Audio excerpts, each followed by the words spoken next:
Bismillahirrahmanirrahim. Assalamualaikum warahmatullahi wabarakatuh. Waalaikumsalam Waalaikumsalam warahmatullahi warahmatullahi wabarakatuh. wabarakatuh. Selamat datang di podcast kita kali ini.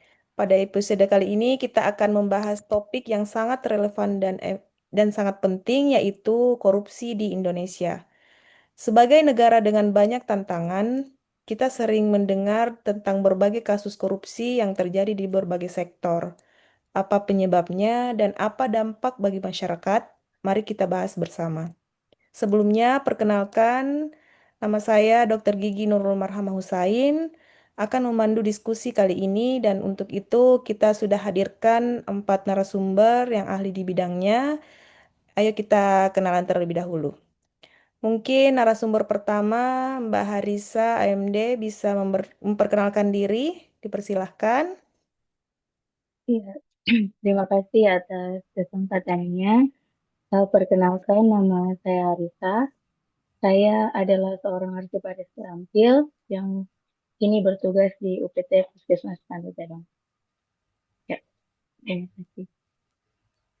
Terima kasih. Selanjutnya untuk narasumber kedua, Mbak Siti Nur Aisyah bisa memperkenalkan diri. Ya, terima kasih atas kesempatannya. Assalamualaikum warahmatullahi wabarakatuh.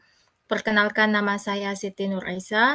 Saya seorang arsiparis terampil yang saat ini bertugas di UPT Puskesmas Baruko. Terima Terima kasih. kasih Mbak Siti Nur Aisyah. Selanjutnya untuk narasumber ketiga, dipersilahkan untuk memperkenalkan diri. Terima kasih. Assalamualaikum warahmatullahi wabarakatuh. Perkenalkan saya Dr. Nursang. Kegiatan sehari-hari selain melakukan pelayanan medis di UPT Puskesmas Kulo dan di praktek, saya juga akhir-akhir ini cukup mengikuti ya isu-isu hangat di pemerintahan. Terima kasih. Baik, terima kasih dok. Yang terakhir, narasumber keempat, mungkin bisa memperkenalkan diri. Dipersilahkan. Baik, terima kasih atas kesempatannya. Perkenalkan, saya Nur Fadila, seorang arsiparis terampil dan saat ini bertugas di Puskesmas Rapang. Baik, terima kasih kepada 4 narasumber dengan latar belakang yang beragam. Saya yakin kita akan mendapatkan perspektif yang sangat berharga dalam diskusi kali ini. Jadi, mari kita mulai. Untuk membuka diskusi, saya ingin mulai dengan pertanyaan yang dasar, di mana korupsi adalah masalah yang sangat serius di Indonesia.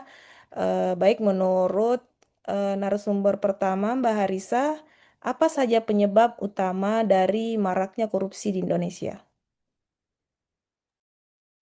Ya, terima kasih atas kesempatannya. Seperti yang kita ketahui bahwasanya korupsi di Indonesia memang sudah sangat marak dan tentunya disebabkan oleh beberapa faktor. Salah satunya adalah lemahnya sistem pengawasan dan transparansi di sektor publik.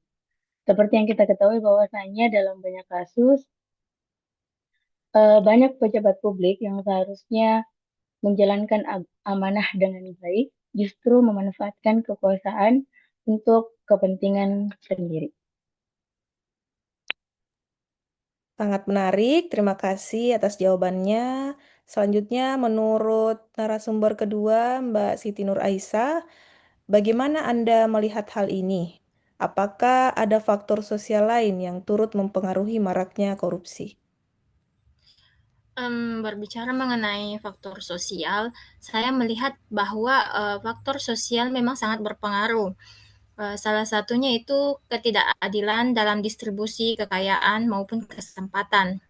Ketika sebagian besar masyarakat merasa tersingkirkan dan sulit untuk naik kelas sosial, maka banyak dari mereka yang akhirnya melihat bahwa korupsi sebagai jalan pintas untuk meraih kesuksesan maupun menambah kekayaan. Di sisi lain juga, ketidakpastian hukum dan lemahnya penegasan hukum dapat memberi ruang bagi praktik korupsi untuk terus berkembang tanpa takut adanya hukuman. Terima kasih. Tentu saja ketika ada rasa ketidakadilan, mungkin memang banyak orang merasa korupsi ini adalah suatu solusi. Baik, menurut Dokter Nursang, dari sisi dokter sendiri, apa yang membuat pemberantasan korupsi di Indonesia ini masih berjalan lambat? Ya, teman-teman semua, tentunya kita sangat sedih ya dan kecewa dengan pemberantasan korupsi di Indonesia saat ini yang masih berjalan lambat. Apalagi akhir-akhir ini kita cukup dikagetkan juga dengan banyaknya nama-nama besar di pemerintahan yang kemudian terlibat dalam kasus korupsi. Jika ditanya mengenai kira-kira apa yang membuat pemberantasan korupsi di Indonesia berjalan lambat, menurut saya, kekuatan hukum di negara kita untuk pemberantasan korupsi masih sangat belum efektif dan belum memberikan efek jerah bagi para pelaku korupsi.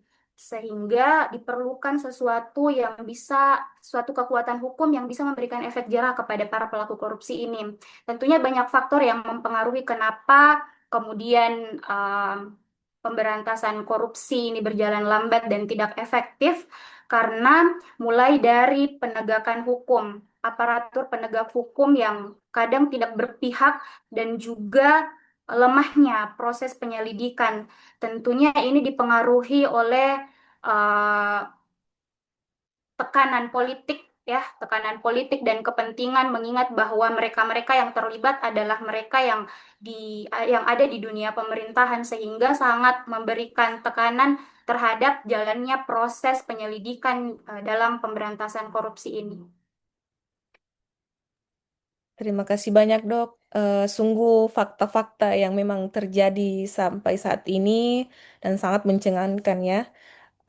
Lalu selanjutnya untuk narasumber keempat, Mbak Nur Fadilah, jika kita bicara tentang dampak, apa saja dampak yang paling terasa akibat korupsi yang terjadi di Indonesia?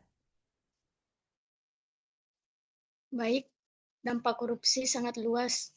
Dari sisi ekonomi, korupsi menghambat pembangunan karena anggaran yang seharusnya digunakan untuk kesejahteraan masyarakat justru diselewengkan.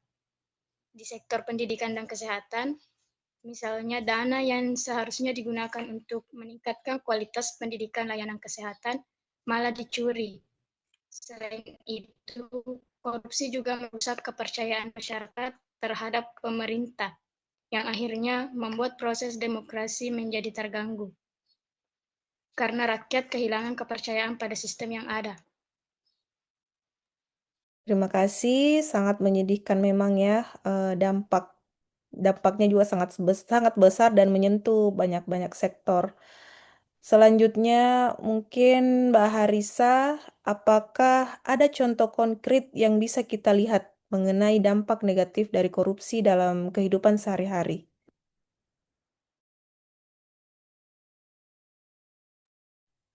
Terima kasih. Sebenarnya ada banyak contoh ya, tapi salah satunya adalah dalam pembangunan infrastruktur. Banyak proyek-proyek besar yang terhambat atau kualitasnya buruk karena dana proyek yang digelapkan. Masyarakat yang seharusnya menikmati manfaat dari infrastruktur yang baik justru terjebak dalam kondisi yang lebih buruk. Misalnya, jalanan yang cepat rusak, fasilitas publik yang tidak memadai, atau bahkan program bantuan sosial yang tidak sampai ke tangan yang membutuhkan. Terkait program bantuan sosial ini sebenarnya sangat dirasakan oleh teman-teman yang berada di pelosok, di mana pemerintah desanya itu hanya melakukan pendataan, tapi memang kenyataannya tidak ada bantuan yang sampai. Ya, seperti itu. Baik, terima kasih atas jawabannya. Benar-benar sangat merugikan negara. Terakhir, untuk Mbak Siti Nur Aisyah, menurut Anda, apa yang harus kita lakukan untuk mengurangi, bahkan memberantas korupsi yang ada di Indonesia? Berbicara mengenai pemberantasan korupsi, sebenarnya pemberantasan korupsi itu harus dimulai dengan pribadi masing-masing individu. Sebagai contohnya kita sebagai pegawai ASN, kita harus meningkatkan transparansi dalam pengelolaan anggaran negara, serta mengawal pihak-pihak hukum sehingga mereka lebih memperkuat lembaga-lembaga pengawasan seperti KPK maupun BPK. Selain itu, kita juga perlu memastikan hukum benar-benar ditegakkan, tidak pandang bulu, baik untuk pejabat maupun masyarakat biasa. Dan untuk pemerintah, masyarakat, maupun media harus bekerja sama untuk menciptakan budaya yang menentang korupsi, sehingga kita dapat mengurangi korupsi atau memberantas korupsi. Sekian, Des. Terima kasih banyak atas pandangannya. Sepertinya pemberantasan korupsi memang membutuhkan kerjasama dari banyak pihak dan perubahan yang mendalam dalam sistem kita.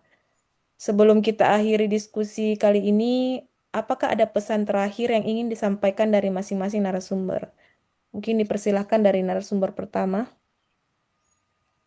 Iya, kalau dari saya pribadi, pesan saya kepada rekan-rekan, mari kita dukung sistem yang lebih transparan dan akuntabel. Seperti yang dikatakan Mbak Aisyah tadi, dimulai dari diri kita sendiri, pribadi kita untuk melawan korupsi. Terima kasih. Pesan dari saya ingin mengingatkan bahwa kita sebagai masyarakat harus terus kritis dan terus menyuarakan kebenaran tentang hukum sehingga kita dapat menegakkan keadilan bagi seluruh bangsa Indonesia seperti yang tertuang dalam Pancasila sila kelima. Kemudian untuk menjadikan pemerintah yang kuat, kita harus tetap kritis terhadap isu-isu yang ada pada saat ini. Terima kasih.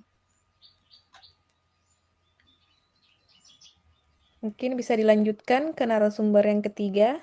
Kalau dari saya, Dok, pesan terakhirnya mungkin diperlukan adanya kekuatan hukum. Seperti yang saya jelaskan sebelumnya, kekuatan hukum yang dapat memberikan efek jerah bagi para pelaku korupsi. Dan sesuai dengan tuntutan masyarakat saat ini, saya sangat setuju untuk segera disahkan undang-undang perampasan aset bagi para pelaku korupsi. Kemudian saya percaya dengan dibarengi dengan penegakan hukum yang tegas dan tidak pandang bulu, eh, kasus korupsi di Indonesia dapat kita kurangi secara signifikan. Terima kasih banyak, Dok. Yang terakhir mungkin dari narasumber keempat, Mbak Nur Fadilah. Baik, pesan saya, mari kita semua menjadi agen perubahan dengan tidak mentolerir korupsi dalam kehidupan sehari-hari. Jika kita mulai dari diri sendiri, perubahan besar akan terjadi. Baik, terima kasih. Terima kasih banyak kepada empat narasumber kita kali ini. Terima kasih banyak atas pemikiran yang sangat berharga. Semoga diskusi kali ini bisa memberi wawasan dan mendorong kita untuk lebih aware terhadap masalah korupsi di Indonesia.